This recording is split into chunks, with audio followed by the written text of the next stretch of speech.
આપણા રોજિંદા જીવનમાં વપરાતી કેટલીક વસ્તુઓ જે કેન્સરના રિસ્કને વધારી દે છે, જેમ કે ટૂથપેસ્ટ અને શેમ્પૂ.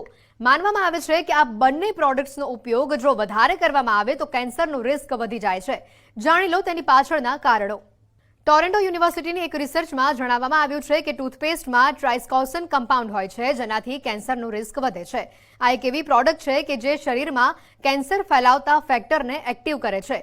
તો સાથે જે શેમ્પૂને લઈને પણ એક્સપર્ટના મતે ડ્રાય શેમ્પૂ એ કેન્સરનું સૌથી મોટું કારણ હોય છે. જો ટૂથપેસ્ટમાં કેમિકલવાળી ટૂથપેસ્ટ વાપરવામાં આવે તો તેમાં ટ્રાઇક્લોસાન નામનું દ્રવ્ય રહેલું હોય છે અને તેને કારણે બ્રેસ્ટ કેન્સર થવાનું જોખમ હોય છે.